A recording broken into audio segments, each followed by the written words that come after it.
I recently found myself running short of camera related ideas, so I figured I would go back to the basics.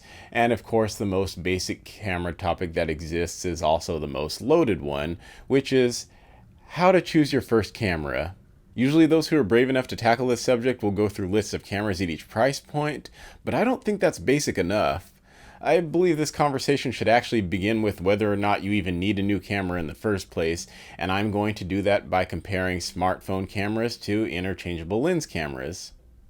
Let's begin with all the great things about using a smartphone as a camera, like this one that has a case on it that seems to have trapped every bit of filth inside of it. The first great thing about a smartphone is that you probably already have one. According to Statista, unless it's pronounced Statista, there are an estimated 6.4 billion smartphone users worldwide as of June 2021, which I'd say is quite a lot for a world population that's around 7.8 billion. Considering the high likelihood that you're watching this from a developed country, that makes it even more likely that you have one. And this is important because interchangeable lens cameras are expensive in case you haven't checked. The second great thing about using a smartphone is that it's lightweight, which I will demonstrate.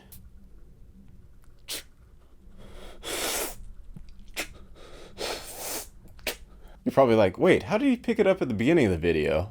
Anyway, anecdotally, when I take leisurely walks around town, it's just second nature for me to carry my phone in my hand without even thinking about it, whereas when I carry a camera in my hand, I'm mindful of its presence due to its weight. I'm also mindful of a camera's size when I carry it around, which is not a problem with a smartphone because a smartphone can fit right in my pocket. Now, there probably are some interchangeable lens cameras that can fit in your pocket, but only if it's in its useless state without its lens. This next one might be especially important to those with a strong online presence, and that is the ability to upload straight to social media. Smartphones are engineered to do this, but interchangeable lens cameras are not. This is not just due to a smartphone's constant connection to internet, but also its ability to recognize when you're taking a vertical photo or video. Smartphones also have better handheld stabilization than what you'll get from just about any interchangeable lens camera.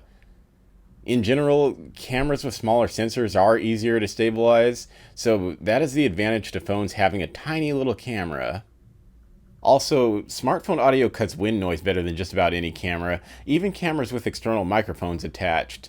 This makes sense because your phone needs to enable you to have phone conversations on windy days, whereas your camera is built to pick up just about everything around it, audio or visual. 135, 226, 234, suites 47.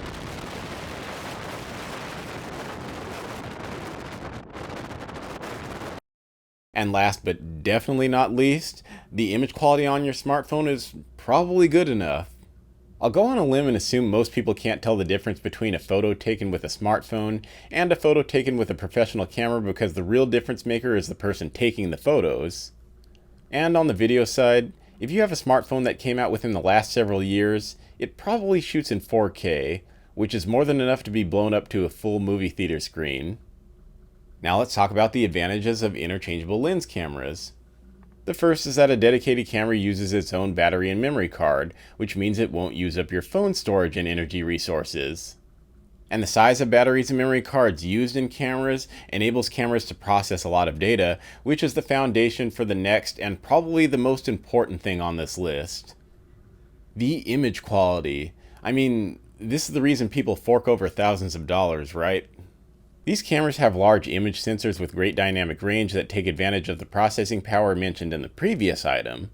And yes, I said most people probably can't tell the difference between a photo or video taken with a professional camera and another one taken with a smartphone.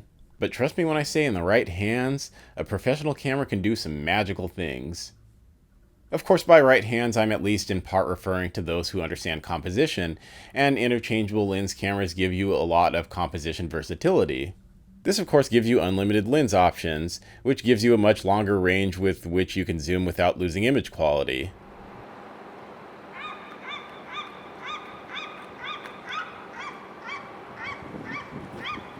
I should also mention that these cameras come in various megapixel sizes, which enables a certain amount of cropping and post-production while maintaining adequate image quality. So, to conclude, there are definitely more advantages to using a smartphone camera, but that doesn't necessarily mean that they outweigh the advantages of using an interchangeable lens camera. Your decision to use either comes down to what you intend to use them for. If you want to be a professional photographer, you should probably get an interchangeable lens camera. If you want to be a TikToker, you should probably just stick with your smartphone. And if you want to be a YouTuber, you could go either way. Now, I am going to let you in on a little secret that most camera YouTubers are not going to tell you for obvious reasons. Most people do not need a new camera, they just need to improve their technique and their storytelling skills. If I was forced to use a smartphone camera or any non-professional camera for the rest of my life, it wouldn't be the end of the world because whether or not I have stories to tell doesn't depend on the gear I have. Those are my thoughts for now.